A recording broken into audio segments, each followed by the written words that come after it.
তো আসসালামু আলাইকুম হিন্দু ভাইদের জন্য নমস্কার প্রণাম। তো আজকে আপনাদের জন্য আবার একটা ব্লগ তৈরি করতেছি। তো সবাই যেটাই এক নামে চেনে, বিহার ইটভাটা। তো এই যে ইটভাটা দেখতেছেন, এইটুক কাজ আছে এখান থেকে, এই যে মুন্সির ওইখান থেকে এতদূর কাজ আছে। তো আপনারা বলুন, এক টাকার পানিতে কেউ কাজ করা যায়? তো আমাদের ভাটা আসার মোটামুটি 1 মাস হয়ে গেল। তো মোটামুটি 15 দিন কাজ করছি, তারপরে বৃষ্টি হইতেছে, বারিশ।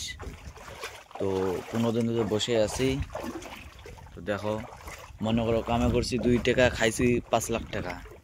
ও সরি সরি সরি। তো দেখছো না যে আমাদের কেটিএম ডুক পরে আছে। ও না না, সরি সরি। ও না না, এটা বিএমডব্লিউ পরে আছে। দেখো দেখো, 5 কোটি টাকা। আরে না, এটা 1 টাকার ঠেলি, এটা ঠেলি, যেটা খাস বাংলা বলে ঠেলি। তো এইভাবে যে পানি হয় দেখো, 1 হাঁটু করে পানি ভাটার ভিতরে। বলো কি করা যায় বলো। এখন যেটা আমি ভাবতেছি, বাড়ি যাব 2-1 মধ্যে। তবে আমরা এদিক দিয়ে ঠেলি তুলি, ঠিক আছে? দেখো জায়গাটা খুব নরম হয়েছে। তো এইভাবে কি ঠেলি তোলা যায়? যে দেখো আপনারা, এই যে দেখো, এই যে দেখো দেখো দেখো, দেখো এরকম ডাবে যায়। এই দেখো, এই দেখো দেখো, এইভাবে কি ঠেলে চলা যায় বলো?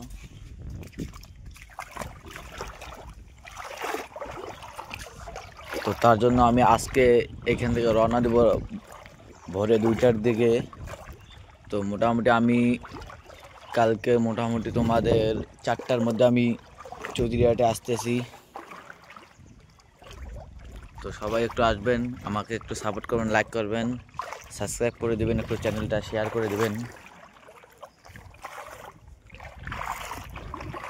হ্যাঁ, যে দেখো রাস্তার কি অবস্থা, দেখতেই পারছেন। দেখো, এই দেখো রাস্তার খুব পরিস্থিতি খারাপ ভাই। মনে করে এটা আমারই ভাটা, ঠিক আছে? দেখো নাই ডেবে গেছি আমি, ব্লক পাচার ভিতরে বেরিয়ে হয়ে গেছে।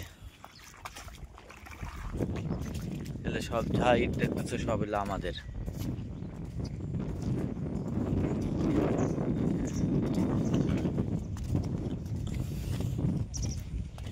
তো এখন আমি আপনাদেরকে নিয়ে যেতেছি যেখানে ইট বানায়। কতগুলো ইট নষ্ট হয়েছে দেখো।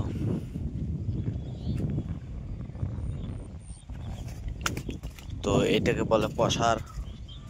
সব ইট সব গলে গেছে, একটাও ভালো মতো নাম্বার দেখা যাইতেছে না। তো আপনাদেরকে দেখাবো। হ্যাঁ, এইদিকে একটা ইট আছে, আমি নাম্বারটা দেখাই দিছি।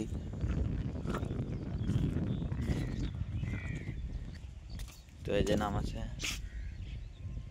BW4। ও B4U, সরি সরি সরি। দেখো এই কষ্টের মধ্যে আমরা কাজ করি, মিস করতে হয়।